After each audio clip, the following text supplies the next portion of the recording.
Hello, and good morning. My name is Chowman, and I have decided to start a podcast. So, you might wonder, why should I listen to this guy's podcast?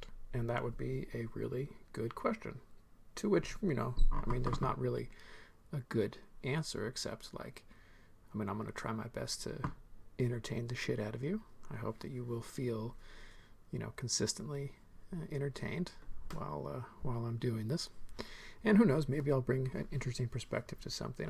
I don't really have any sort of shtick or idea of where I'm going with this, besides to just sort of ramble into this microphone for about an hour and post it on the internet.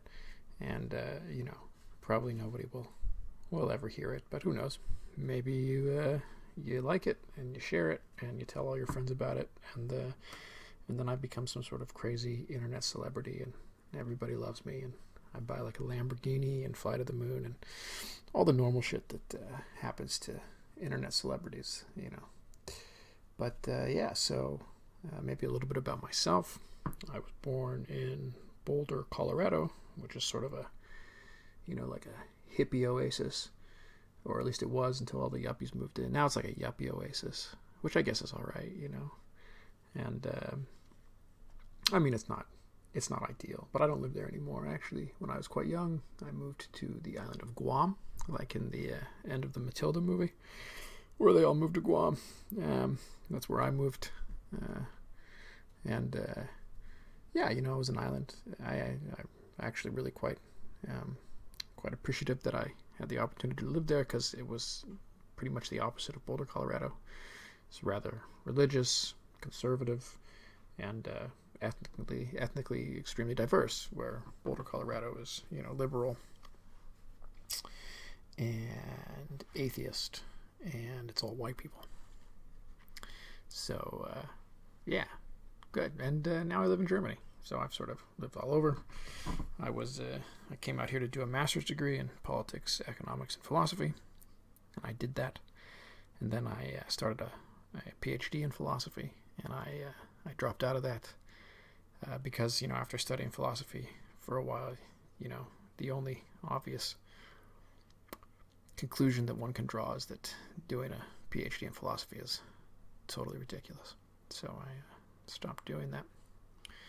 And now I live in Germany, and I am happy to be here with you guys today. So I don't really have anything prepared that I'm going to talk about, but I was thinking, since it's on everybody's mind, we'll talk about the most fun thing that any of us can think about, which is, of course, COVID-19 and how much it sucks to be in lockdown.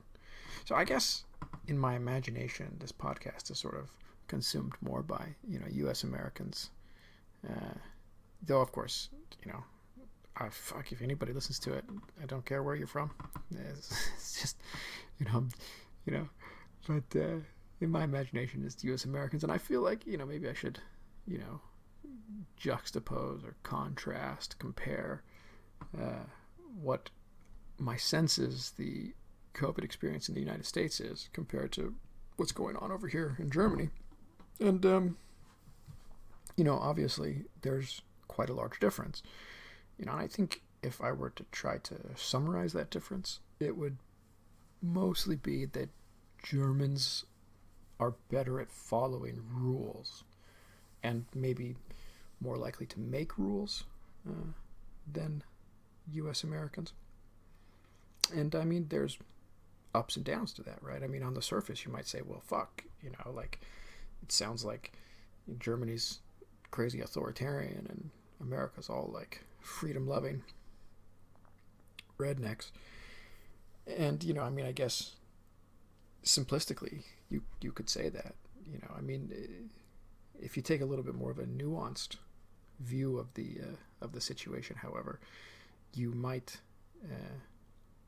discover that in spite of Germans making and following rules, they nevertheless have managed to keep these corona numbers quite low, and in fact they're one of the best responses, at least in the West, that we've seen.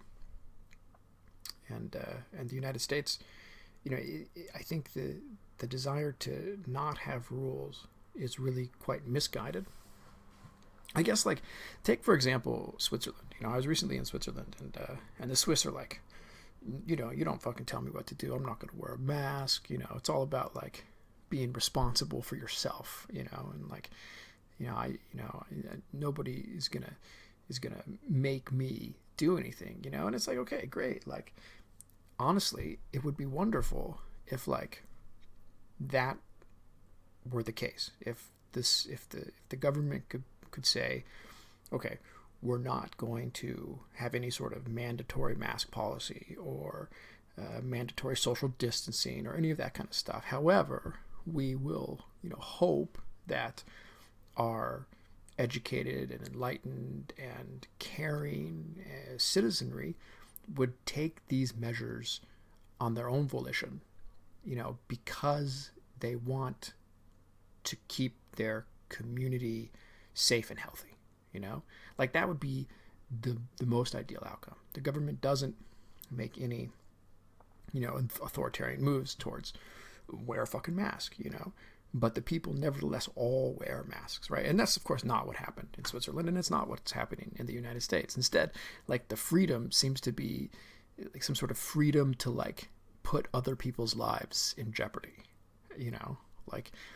freedom, I mean, at least for Americans, as far as I can tell, for the ones that love freedom so much, with big quotes around that, it seems to me that their freedom really is about like having guns and like making other people sick during a global pandemic. I mean, a little bit of perspective, right? Like, the pandemic will not be forever, and if these kinds of measures that we're taking to prevent this pandemic or mitigate the effects of this pandemic become permanent, I will be one of the first out on the street being like, fuck that. I don't want to live in a world where there are no more social activities available for anybody, like is currently the case in Germany, or in a world where we have to like always social distance and be afraid of like any sort of human contact with strangers because we might get infected with some sort of disease. Like, the pandemic is going to be limited in time. Maybe it's 1 year, maybe it's 5 years. And 5 years, it's a long fucking time. But it's not like a forever time, right? And it seems that this is an extreme situation. And because of, how extreme this situation is, it's okay to take extreme measures. What would be absurd would be to do nothing in the face of this totally extraordinary situation. It's like, no, global pandemic, well, fuck that. I'm just going to do everything that I was doing before, even if it means making myself and others sick and possibly causing them to, die, because I'm absolutely resistant to the idea of making small life changes for a short period of time in order to improve the health and safety of all of my neighbors and community and strangers and everybody.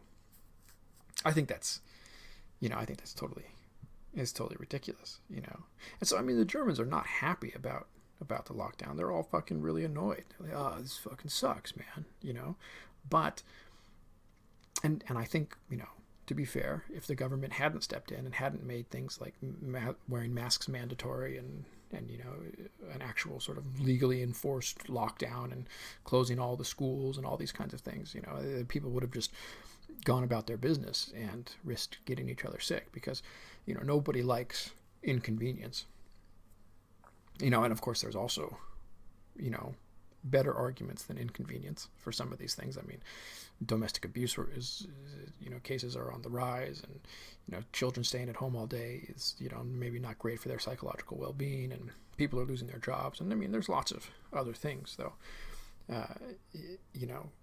Once the government did step in and say, hey, this is how we're going to proceed, the people were like, all right, it sucks, but let's do it. And then they did it. And then the cases dropped and the death rate is really low. And the government has issued, some help to people who've lost their jobs and to freelancers. And it's sort of the solution is not perfect, and it sort of includes a lot of muddling through, a lot of, going in one direction and then changing tack and going in another direction. But all of this is unexpected and exceptional, and so it would be, it'd be rather disingenuous to expect that everybody has all of the answers, pre-prepared. So I guess that's my kind of hot take. However, there are some people in Germany, as you would expect anywhere, who are not sort of willing to play along. Yeah, and they march. They go out and protest. Germany loves a protest. We're a big protest place. It's a little bit annoying seeing that, the COVID thing has gotten all the right-wingers out protesting, because usually it's the left that protests, and I'm all for that, but, it's a little bit annoying to see all these right-wingers, showing up with 20,000 people to protest, like, lockdowns and shit. But what's really interesting to me is this growing influence of the QAnon conspiracy on, on these protest movements. If you show up, if you go to these protest movements or look at, there's always a few people carrying some Q signs out there, like, oh, it's, and I was interested enough that I decided to look into it, because everybody talks about QAnon, and I was like, well, how hard is it to actually find something about QAnon? And it's not that hard. So I went on the internet and I spent a little bit of time looking at QAnon, and I found some of his stuff. So I thought, maybe read a little bit, maybe see what we think. Let's see, what's a good one? So so recently, one of his most recent posts, he writes, "Shall we play a game? ? Nothing can stop what is coming. NCSWIC." That's if you take the first letters of nothing can stop what's coming.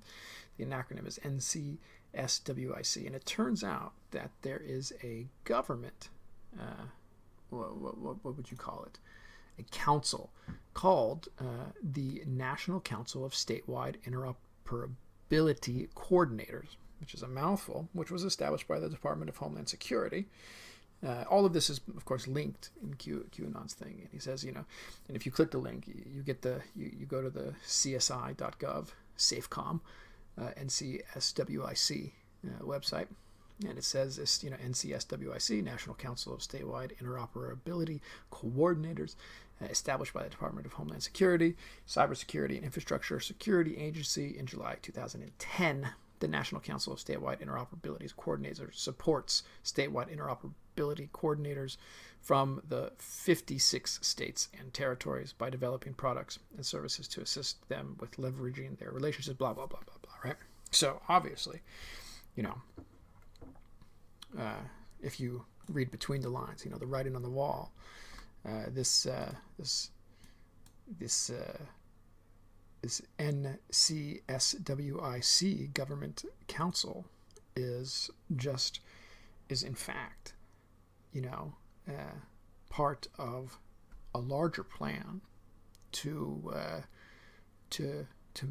not stop something that's coming, And of course, what could this be? And QAnon in good QAnon fashion, he doesn't really give us any sort of answers, but rather asks questions. So he says he asks, more coming? ? This is all the same post. Why is this relevant? ? Which is an excellent question. Really, of all the questions he asks in this particular post, why is this relevant? Top of the list. Next question: how do you show the public the truth? Okay. The next one: how do you safeguard U.S. elections past post POTUS? That's an interesting question. How do you safeguard U.S. elections post POTUS? Because there is no post POTUS, right? Because POTUS is the President of the United States of America, right? So if there's a post POTUS, then I think we must have transitioned to like a dictatorship, in which case there are no elections, because dictators don't have elections. So how do you safeguard U.S. elections post-POTUS? Doesn't really make any sense. I mean, I assume what he's saying is, post, Trump, and how would you safeguard elections post-Trump? Because we see that the elections are, of course, totally, fraudulent and blah, blah, blah.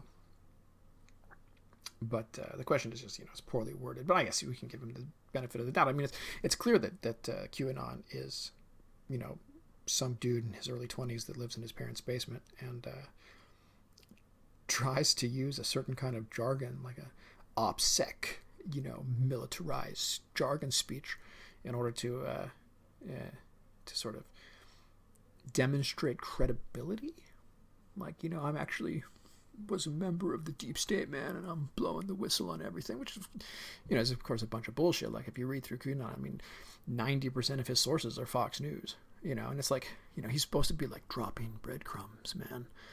He drops hints, and then it's up to us, the Q researchers, to like figure out what he's saying. It's like he's not really dropping hints. He's just posting Fox News articles, and not even like the good ones, just like when like, a bunch of morning show, ridiculous talking heads spout a bunch of bullshit with like no substance to it, and that's what he posts, and then he asks some sort of cryptic question like, how do you show the public the truth, ? Like, yeah, excellent.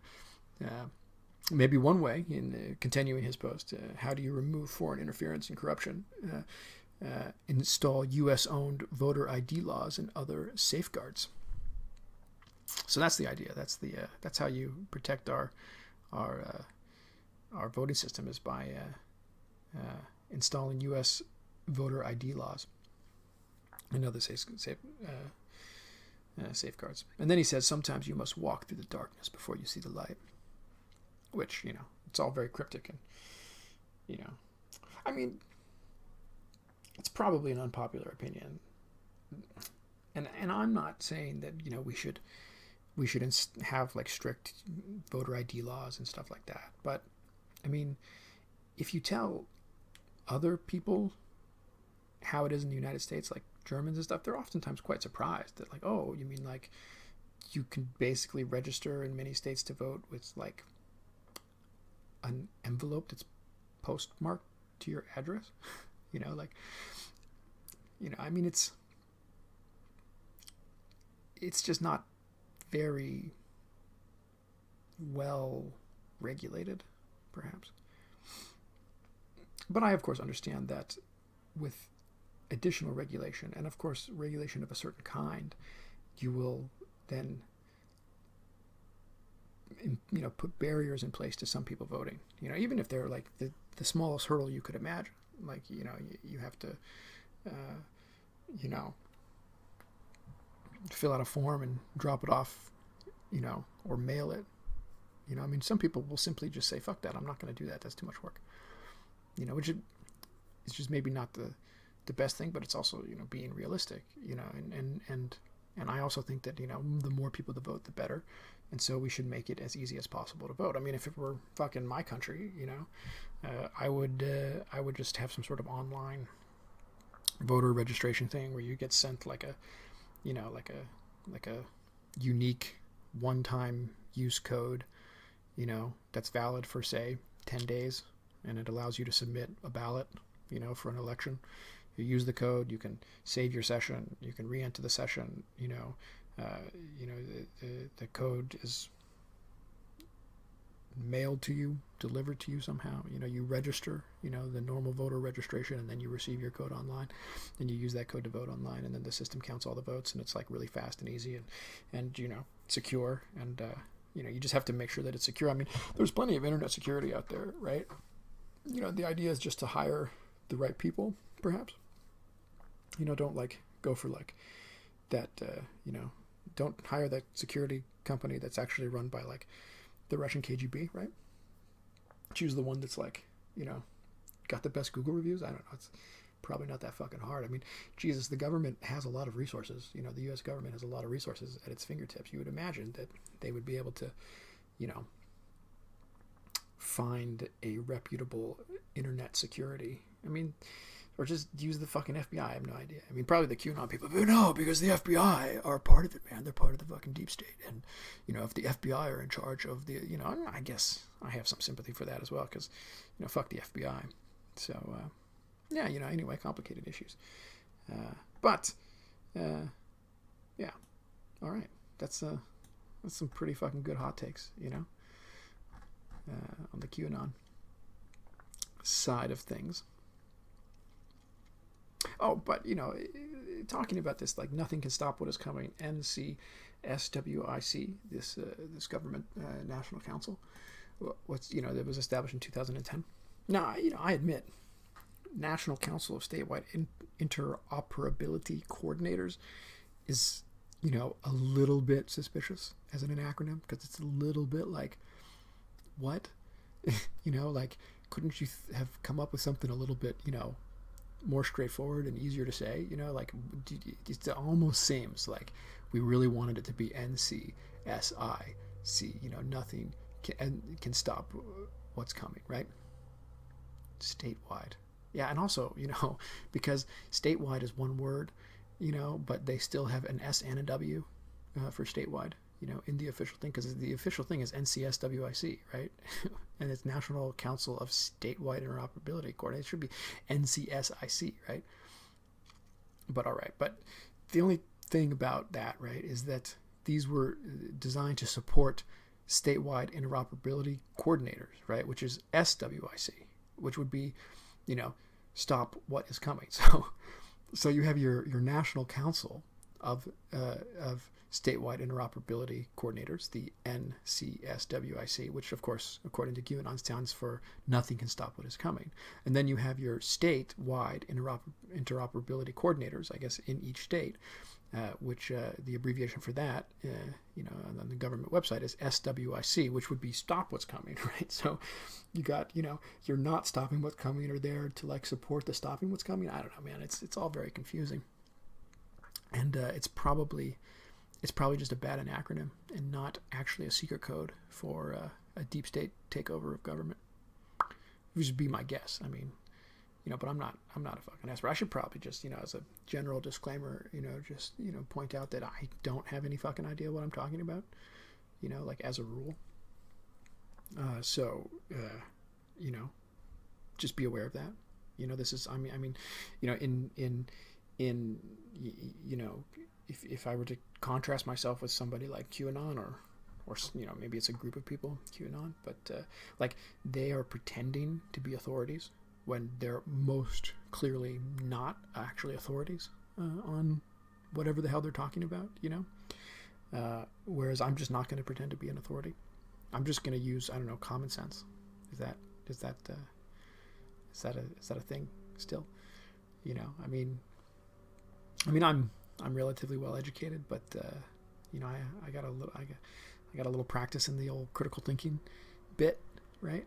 You know, but I'm not a fucking genius or an expert in any of this kind of stuff, you know. But I'm as qualified. I would submit to you that I'm as qualified as QAnon to influence your opinions. So if you're one of those people who is influenced by somebody like QAnon, then you might as well just be influenced by me, because, like, me and QAnon, you know, we're about equal when it comes to you know, having an idea what we're talking about. You know, I'd venture that I might even have a slightly more idea of what I'm talking about, just from, you know, the blessing of wider experience. You know, I've been lucky enough to live in different places, and, you know, I have a lot of contact with different kinds of people, whereas, you know, QAnon, living in his parents' basement, you know, is very limiting. So there's a good chance that you know, he just really doesn't know, you know, really how the world functions, you know, like, outside of some, like, pretty obscure, like, you know, 8chan message boards and shit, you know. So anyway, just putting that out there, you know, I want a full disclosure for all of you out there on the internet. But so yeah, there's another fun one from QAnon. If I can find it, give me a second. Well, he talks about yes, he has this one post, and he says it's not about R versus D. So he doesn't like to write the word Republican or Democrat. It's part of his sort of like crypto, Q jargon.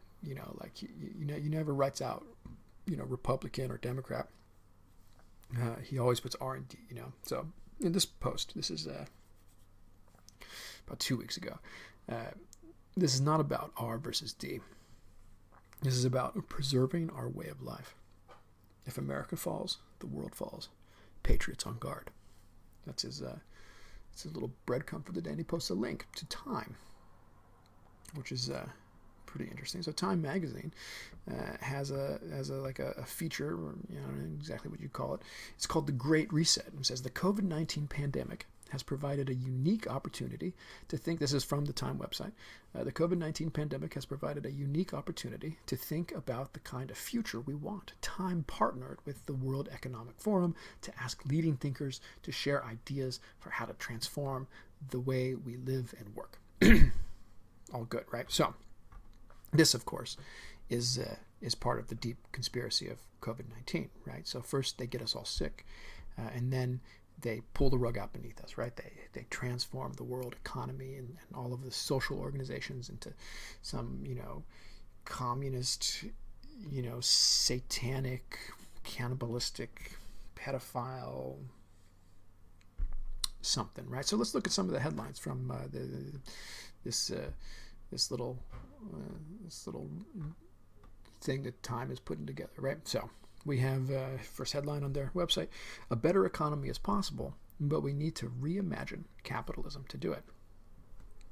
Ooh, it's quite terrifying. The conservative must be just totally terrified by that, because my God, like, what if, I haven't read the article, but, we have to reimagine capitalism? You mean like giving people maternity leave, or what exactly are we talking about in this context? Maybe having more responsible capitalism where we don't like exploit people, but it's still fucking capitalism, right?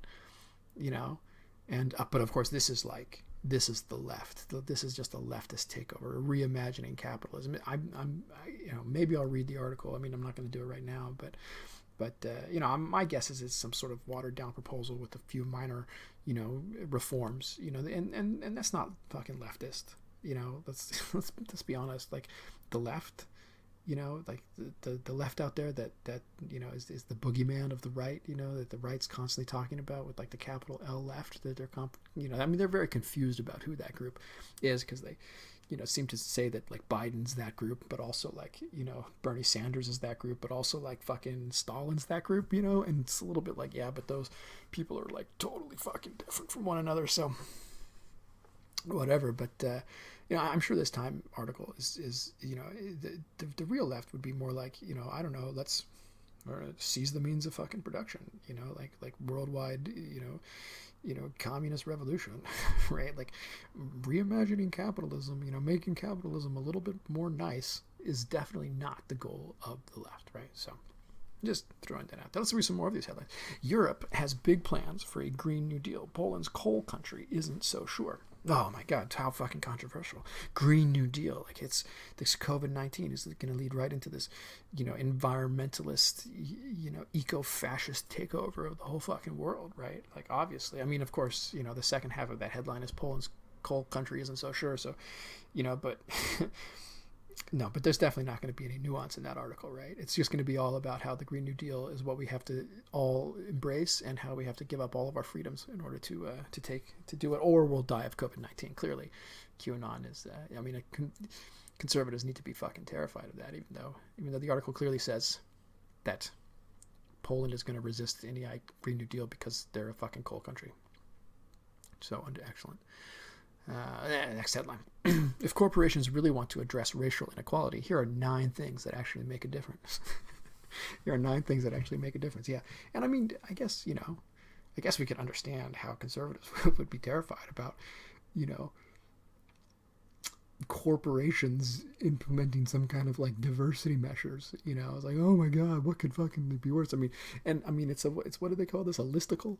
Like, well done, Time Magazine's. Here are 9 things. Oh man, 9 things. I better click on that because that sounds like it's easy to read because I only have to read 9 bullet points, or and I'm not gonna read a whole goddamn fucking article, right? So, wonderful. Anyway, But yeah, fucking, terrifying. It's really all part of this whole, satanic, cannibalistic, communist, child pedophile thing is that, black folk are going to get super fucking uppity, right? There's going to be like, and then of course white genocide follows from that because, if corporations, I bet that's actually what the article's about, right? Like the article, if you read it, it's like what corporations really want to address racial inequality. Here are 9 things that actually make a difference. Thing number 1, kill whitey, like absolutely conservatives must just be shitting themselves. So yeah, another headline: redesign capitalism to incorporate social value. Excellent social value. The climate is breaking down. Architect Bjarke Ingels has a master plan for that, and there's a picture of a building with like what looks like a green golf course kind of thing sitting at the top of it. So like rich people can like play golf on top of the building, and it's like green and like good for energy, because it's definitely the fucking left taking over the world over here, So I guess my point is that Time Magazine is definitely not a far left publication, and the articles that are included in this little thing they're putting together, this great reset, are not going to massively undermine our way of the world, unless our way of the world is like we're stuck and we're not going to make any tiny incremental changes at all. Like we want businesses to be like, real fucking mean to their employees, and we want people to have to lose their jobs for getting sick, and and we're not going to make any kind of progress whatsoever because all progress is bad, fuck. And I guess that's the conservative view, which and I gotta be honest, like that just boggles my fucking mind, right? Like my mind is boggled. Like I am, I find that bamboozling. I am just bamboozled by that because especially on the economic side, okay, maybe, right? Maybe there's just this fear that if we try something different, we're all going to end up living under bridges, which is relatively irrational. And I honestly would kind of think it's the other way around. Like if we don't do something, make some moderate reforms over time to our current system, then we're all going to be end up living under bridges, except for like a tiny percent of us, which is going to own all the fucking bridges that we live under, and they're going to like live in fucking castles in the sky, like giant floating, ships that they've like from that movie, Avengers or whatever, with the ship with the big spinny blades, like that's where all the rich people are going to live. It's just going to suck up all the oil to do it, pollute the fuck out of the world, and and their toilets are just going to be like holes in the bottom of the ship that like drop shit on the rest of us, who are living under bridges. It's going to be so hot that really, living under, and all the shit's going to be falling out of the sky. So you're basically taking shelter under the bridge from the shit, but if you're happy that the bridge is actually open on both sides because, any breeze is really appreciated in this sort of futuristic, like hellscape that we all live in, but no, let's not make any, but so, okay. Yeah. So, there's some fear about making economic change because we feel like, man, everybody's, we're doing well now. And if we try something new, what if I lose my house, and which is also why wealthy people vote Republican, because they're worried about all of their wealth. If you don't have any money, then and you feel like the system is fucking you over because spoiler, the system is fucking you over, right? Then you would probably be inclined to or at least be open to some kind of reform, some kind of change, But okay, what really fucking boggles my goddamn mind is the social conservatism, like the idea that like everybody has to be a certain way, Like, you gotta be fucking straight, you know, and you gotta be white, and you gotta be like male, you know, and like this is just how it always was, and like gay people are a huge threat to that, and like women voting are like a huge threat to that. And this kind of language appears again and again if you go into these sort of alt-right circles, you know, and even just normal conservative circles, you know. It's not uncommon to hear conservative women, you know, talk, you know, at worst about how, you know, they don't think that women are trustworthy in the sense of like, you know, politically responsible or should be voting, or at best saying, you know, defending their men and saying, listen, men have it worse than anybody else at this situation, you know. And I mean, you know, we could talk about that. I mean, there's some truth to that. Not that men have it worse. I mean, you know, men have it relatively better, but, you know, if you want to get into big, you know, topics, you know, things like patriarchy. I mean, the patriarchy has not only fucking fucked over women, it's definitely also fucked over men, right? You know, like women, you know, I mean, men are the relative beneficiaries of patriarchy because they've managed to, you know, place themselves in positions of power using this you know, this system of power relations, you know. But you know, this patriarchy comes with a whole bunch of like, you know, behavioral norms and expectations, you know, that apply to men just as they apply to women, and it ends up putting men in these tiny little, you know, emotionally dead boxes where they're fucking, you know, depressed and they're constantly, you know, and they can't sort of come into any sort of authentic contact with themselves because the patriarchy then prevents that from happening. And I mean, feminism then would be liberation for all genders, not just for women, though, of course, you know, it makes sense that it starts with women because women have been, you know, the ones that have been actively oppressed, you know, whereas men have maybe been like passively constrained in or twisted in unnatural ways that have been made to seem natural. Men are naturally, you know, stoic and the breadwinner and physically powerful and all of these things, which of course many men are not. And, you know, I mean, and also it's not really clear why that should be. So anyway, but that's like probably a topic for a whole nother podcast, you know. But for now, you know, suffice to say that this idea of social, you know, conservatives of like these traditional values, it's like, what about these traditional values seems so appealing to conservatives? And this is something that I'll never really be able to understand. It's so opposed to my own view of things. You know, it's like the conservatives, by, you know, by focusing so much on these traditional values, the move is to sort of foreclose on, you know, the category of the human, to say like, this is what human is. Human is heterosexual. You know, human is, you know, not transgender. Human is being the gender that matches the genitals that you were born with. That's human, you know, and we're not going to admit the possibility of it being other than that. You know, human is men are stoic and women are emotional. You know, this is human. You know, human is men do math, women do you know, dinner parties, right? That's human. You know, that's you know, human is the nuclear family. I mean, and all of this is quite obviously just false, right? Because we've had a couple 100,000 years of human now, and over that time, there's been a fucking ton of what human is, right? And I mean, most recently, I mean, look at this nuclear family, the natural family, you know, it's not natural at all. You know, mother, father, 2 children, a fucking dog, and a white picket fence is not, you know, natural. If you were to, you know, look at what was a normal family over time, right?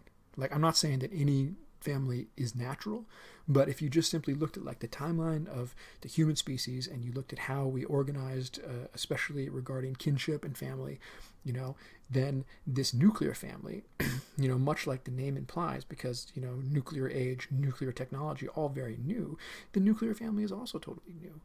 You know, I mean, previous families would have included the extended family. And if you go far enough back, I mean, your family was like your fucking tribe of people living in a goddamn cave. So, like, the nuclear family is unnatural, or at least no more natural than any other kind of family organization, But, God forbid that you want to be a little bit experimental with any of that. God forbid you say, well, what if I form a family with a couple consenting adults that, we're not going to get married and we're going to have like open sexual relationships with one another, and we're going to raise our kids and they're going to be a little bit different from other people's kids. But we're confident that, we're not going to actually fuck them up anymore than other people fuck their kids up. And you get so much pushback, for ideas like that, and especially like transgender, there's so much fucking pushback. Like, if you're born with a penis, then you're a fucking man. And it's like, why? Like, okay, because it's fucking natural, but it's not natural. I mean, there are plenty of examples and, in cultures throughout history of, transgender being, just a part of that culture's way of being, that transgender people exist and it's like more or less accepted, and, so there's none of these things are like set in stone, and because they're not set in stone, the demand that they be set in stone seems to just be a demand to exclude certain people from, our larger society, from all of the things, the things that we get as society in general. And I mean, looking at the United States, I mean, what things do we get, right? Because, I mean, the U.S., compared to a lot of other developed, I mean, I don't like the word developed, but compared to a lot of other, wealthy, exploiting nations, U.S. citizens don't get a lot of shit, right? I mean, they don't get maternity leave. They have very low vacation. I mean, look at that overtime. Jesus, you make what? Like, it was in California, you make more than $50,000 and you're not eligible for overtime anymore. And except if you're making fucking less than $50,000 in California, you're fucking living under a goddamn bridge already, right? So, I mean, come on. So like it's a system of pretty obvious exploitation, and it's made more embarrassing by the fact that the United States is the wealthiest and most powerful nation on the planet, but we treat our people so shitty. But nevertheless, we want to exclude, as the conservatives want to exclude from that from that tiny pool, what the benefits, that tiny amount of benefits. They want to exclude anybody they can. So if you're trans, you're not part of our union. You're just an aberration. You're something that should be, either, physically exterminated or legislated away. We want the law to step in on our behalf and say, trans people don't fucking exist. Homosexuals don't fucking exist. They don't have the right to marry. Like, you can't marry if you don't exist, and immigrants, my God, if they come, they'll take all of our social benefits and not contribute shit. And it's like, yeah, well, first off, see point number one, like, what social benefits exactly? Okay, there are some, you have, for example, in the United States, we have free primary, free education, until university, where then it becomes like some of the most expensive education in the fucking world. Good quality, I'm not going to lie, good quality education, but prohibitively expensive for the vast majority of people, and made even more so as the economy continues to suffer.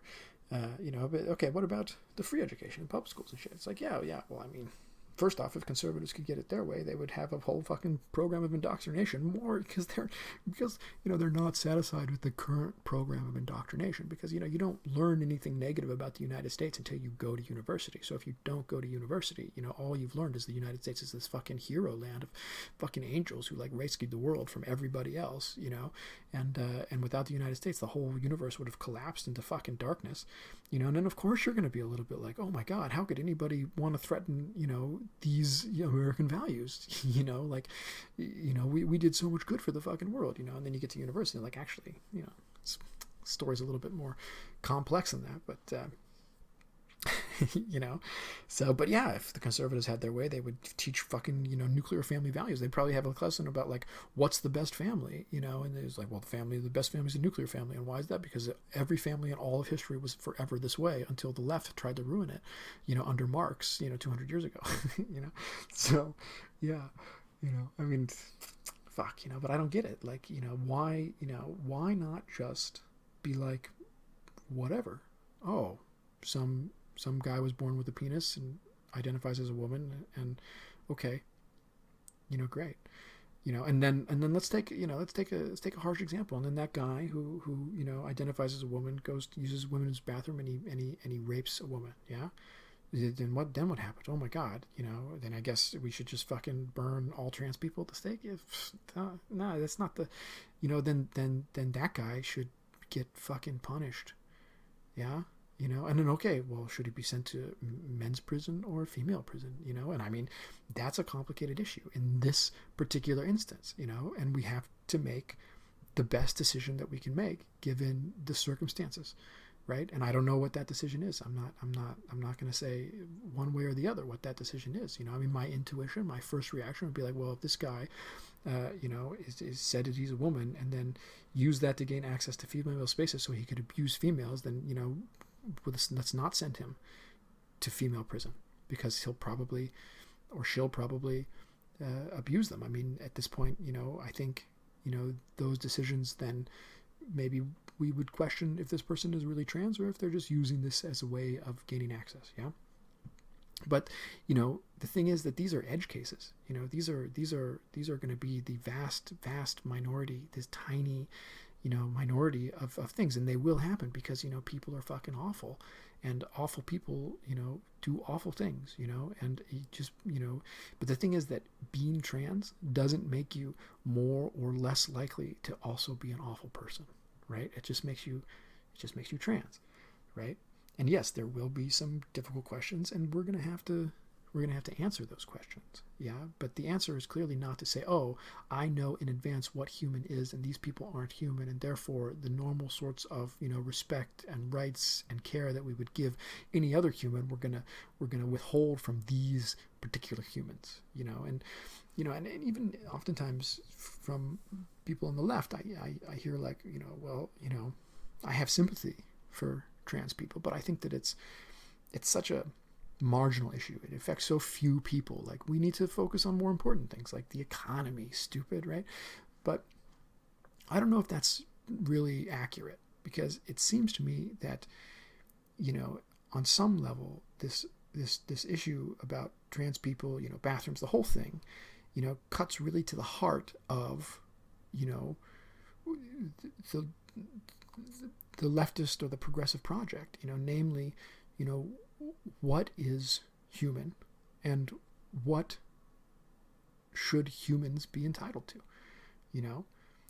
I mean, we're this incredibly remarkable species that's capable of great good and great evil, and it's all very difficult, and and we want to believe that there are certain inalienable rights, to borrow a phrase, that all humans enjoy, and we want to, and we want to, build a system that respects those rights and, gives every human the opportunity to flourish. But of course, if that's the case, if we're going to be giving every human the opportunity to flourish, then deciding who counts as human is right there in the center, and if it were up to conservatives, that definition, that space, it would be very narrow.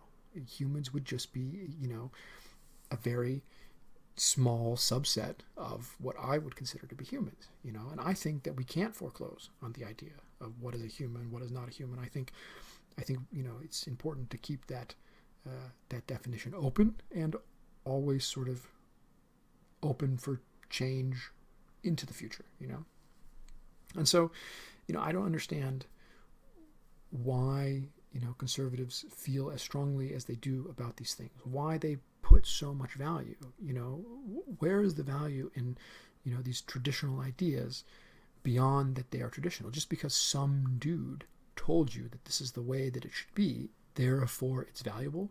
Because what if that dude had said something different? If you fast forward a few generations into the future, and the progressive cause is made more progress, and trans people are considered humans, and then people start implanting themselves with crazy cybernetics, and then the conservatives are all like, oh, these people aren't humans. If you want to be human, you have to be, straight or gay or trans, or black or white or any other thing, but definitely not somebody who has cybernetic implants in their brain. Fuck, and it's like, I don't know, man. Like, they're probably also human, like, and then you'd be like, hey, man, conservative dude, like, 100 years ago, people were saying the same thing about trans people that you're saying about cybernetic people. And it's like, yeah, but blah, blah, blah. Like I'm, like if I were alive 100 years ago, I would be 100% on the side of the trans people. But this cybernetic thing, I draw the line here, And how often do you hear this argument coming from conservative? Well, the thing is that this argument will always come from conservatives because, especially with how fast the world changes, every generation, what it means to be conservative changes. Every generation, the conservatives, ironically enough, right, become more progressive. So their ideas of what things have always been like and what I would have been for back then or not, are constantly being updated. Like you see all these like, conservatives that are just hating on the Black Lives Matter. They just hate on this movement so hard. And you remind them, hey man, but like, 60 years ago, conservatives at the time were hating on the civil rights movement, and they'd be like, yeah, but this is totally fucking different. Like, black people have it so good now. They've never had it better than any other point. And, if I was alive, 60 years ago, I would have totally been on the side of the civil rights movements. But this is where I draw the fucking line, And it's like, no, man, if you had been, you 60 years ago, you would have been just as against the civil rights movements as you are now. It's just that, it turned out the civil rights movements were really a good thing, and we all, for the most part, recognize how good they are now, and that's become part of your conservative tradition in a sense, and just like in the future, it's going to be part of the conservative tradition if you go far enough in the future to be trans or anything, right? Anyway, that's how I see it. Again, I'm talking out of my ass, but I pretty much covered everything, I think, in this podcast. So I think it's pretty good for a first podcast. I don't even know how I would possibly come up with a second podcast after, such a thorough job that I did on this first podcast. I mean, I've basically covered like every base that there is to cover. So, I've been toying with some ideas, and, I'd be like, hey, maybe you guys can tell me what you'd like to hear, except, yeah, right. So I was thinking maybe I would like read the news, because reading is hard. I think we can all agree that reading is hard, and maybe it's nice if somebody reads the news to you and then like stops every sentence or two to like complain about how bad the fucking news is, and I'll be all like super balanced, right? Like I'll look at like all the reputable news sources like Fox and CNN, and and I'll be all like, oh, this is all bullshit, and so I think that would be entertaining for peeps, and yeah, totally. So to close, why did I start this podcast? Well, everybody's doing it, and we're all locked inside, and it's fucking COVID. So why the fuck not? I think is the answer to that. And I hope to make it to become filthy rich. Now we're about 50 minutes into this, so by now I really think nobody's listening. So I'll just tell you, I'll give it to you straight. I'm actually like a plant for the capitalists. I'm here to subvert all of the leftists and just make billions of dollars. So this is my so I actually got some like major backers, like the Koch brothers and shit. They're the sponsors of this. I'm actually just a far right think tank, and I'm here to sow doubt amongst the leftists and make a pretty penny while I'm doing it. So like and subscribe and follow me on Patreon whenever I get that Patreon account set up. And yeah, so I started this episode by saying my name, and the internet's pretty fucking anonymous, and maybe I shouldn't say my name, especially when I get to the point that I start like talking about like overthrowing the government and like just finally bringing the violent revolution to them. It's probably not good to be associated. I'm probably gonna have to come up with like a pseudonym. So like maybe my name spelled backward, Nam. It's pretty good. I think that's it. Namel. Anyway, so hey, thanks for listening. And I think I'll like record like 5 or 6 of these, and then I'll post them, periodically, so it looks like I'm doing, like I'm doing this regularly, and then. Which means, of course, the things that I said, like, oh, that was from like a week ago, it probably was weeks ago, maybe even years. Yeah. And I think, 52 minutes is pretty good. So I guess I just press this unrecord button here to stop the record. I hope I don't like accidentally delete all of the stuff that I just, okay, goodbye. Oh, that's, it's not, what about this one?